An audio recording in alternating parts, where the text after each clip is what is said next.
Hi, I'm Christian Chua. Recently, on May 1st, our Prime Minister talked about unemployment. It's about 2.2% unemployment in Singapore. That's less than the world's average of 4%. But think about it, 1 out of every 50 Singaporeans is out of job. Few tips on how the older folks can secure a job when you go for the job interview. So hang on right there, let's move back to the studio and I'll explain to you step by step. So what I want to do today is to talk about why PMET says those about 45 and above, why you are not getting the job when you go for the job interview. It could be a wrong approach, a bad fit, and so it's time to strategize. The few pitfalls that I'm going to share with you are not exhaustive, but these are the ones that I picked, which I feel that when I do training for the unemployed PMETs, these are the ones I highlight and I feel that are the most important, most critical. Okay, so the first one is pitfall number one. You keep saying, I don't really need the money. Very often when I ask very senior PMETs who are unemployed, the first thing they tell me, before anything, they say, I don't really need the money. Well, don't say that. Even if you don't really need the money, employers are very nervous when they don't have a bargaining chip, when they feel that you don't need the money. So if I can't give you job satisfaction or you quarrel with another colleague, then you immediately will tender your resignation. So don't say I don't need the money. Pitfall number two, come down from the ivory tower. Don't say things like, can you afford me? You know how great I am, this is what I did in my last company, this is my last drawn salary. So what? You're no more in your last company and you are no more drawing that salary. The reason why you are here is because you are unable to secure a job. So come down from your ivory tower. Pitfall number three, don't say things like, I've been there, I've done that, I know it all. Because if you think that you know it all, then you're beginning to intimidate, say, your younger bosses who may not know as much as you.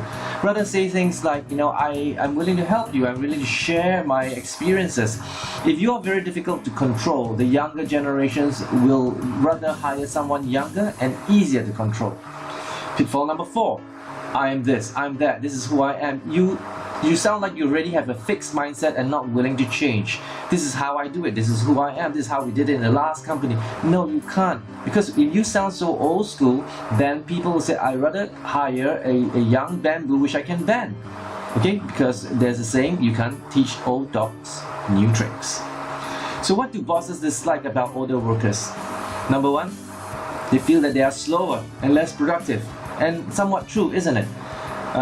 Maybe they have more financial obligations and therefore they need a higher salary and they will not settle for a lower salary.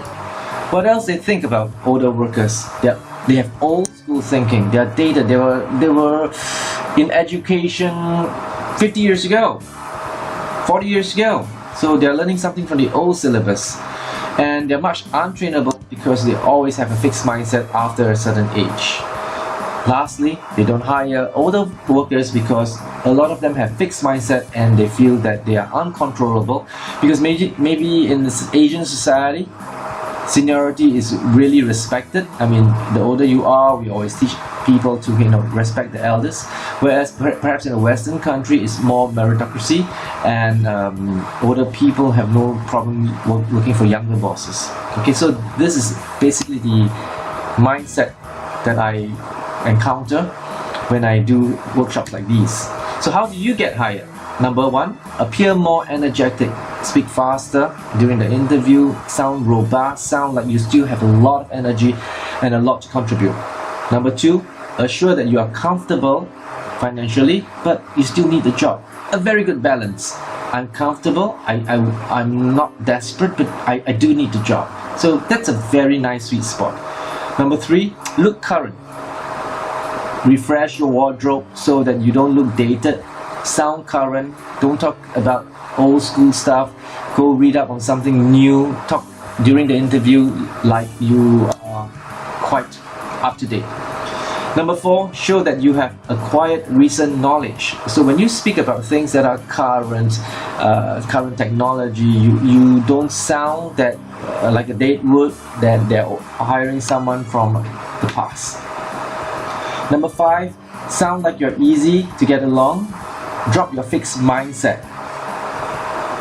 Do not make statements like I am this, I am that, this is how I am, this is how my previous company does things. Okay? And finally, I want to share with you, despite all these tips I give you and you still have a problem getting a job, here's something might really mind blast you. It doesn't take a lot of effort to reinvent yourself. So I'm taking a very difficult scenario where a person actually goes to university, and this is how long he spends on one particular subject.